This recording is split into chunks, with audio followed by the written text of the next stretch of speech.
Ano hindi tumanda? Ano po sa tingin niyo? And I have 3 secrets for you on how to stay young.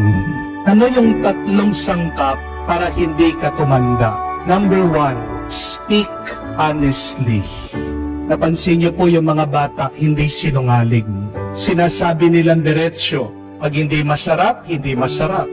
Pag naiinitan sila, naiinitan sila. They are honest, they are truthful. Kaya kung gusto mong manatili kang bata, that is number 1. Speak honestly. Amen? Maging tapat, maging totoo sa iyong pananalita. Pangalawa, eat joyfully. Ayan.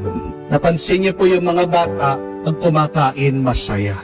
Pero tayo mga matatanda, pagkatapos nating kumakain, guilty tayo. Agad natin sinasabi, ay, bakit ko kinain yun? Tataas yung aking BP. Ay, nakakain ako ng leche plan. Paano yung sugar ko? Yun po yung nakakatanda. Yung pinagsisisihan mo, yung iyong ginawa. Pag kumakain po tayo, dapat masaya ka. At kahit na nakakasama sa'yo, pasalamatan mo ang Diyos. Kasi kailangan po natin tanggapin, kumain ka ng mabuti, kumain ka ng masama, mamamatay ka din. Amen? Bakit hindi mo pakainin yung gusto mong kainin? It is not how long we live, but it is how well we live. Amen? Panuhin mo yung mahaba yung iyong buhay, miserable ka naman.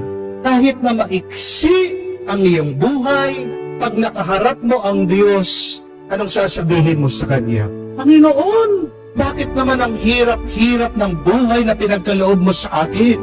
Baka pagalitan ka ng Diyos. Bakit? Kasalanan ko ba yun? Desisyon mo yun kung paano ka nabuhay. Kaya nga, pag kayo po ay kumakain, huwag mong pagsisihan. Pasalamatan mo sa Diyos kung ano man yung iyong kinakain. Kaya nga po meron tayong 4 na lechon mamaya. Ubusin nyo yun, ha? Bawal uminom ng gamot. Balitaan nyo na lang po ako bukas kung sinong natigok. But that is the second secret on how to stay young. Eat joyfully. Kung nga ang ating Panginoon, kasama niya yung mga makasalanan, di ba? Masayang nakikikain. Habang naman ang mga Pariseo nakakulot ng kilay. Bakit kasama niya ang mga yan? Yun yung nakakatanda, yung wala kang tuwa sa iyong puso. Amen? Ito po yung pangatlo. How to stay young? Lie about your age. Talagang mananatili kang bata kasi hindi mo sinasabi yung tunay na edad mo. Amen? But kidding aside, this is the third. Live gracefully. Live gracefully. It means journeying, walking with the Lord. Ang ating pong buhay ay paglalakbay. Kung gusto mong maging payapa, maging masaya, maging ganap ang paglalakbay na ito, anong kailangan mong gawin? Walk with the Lord.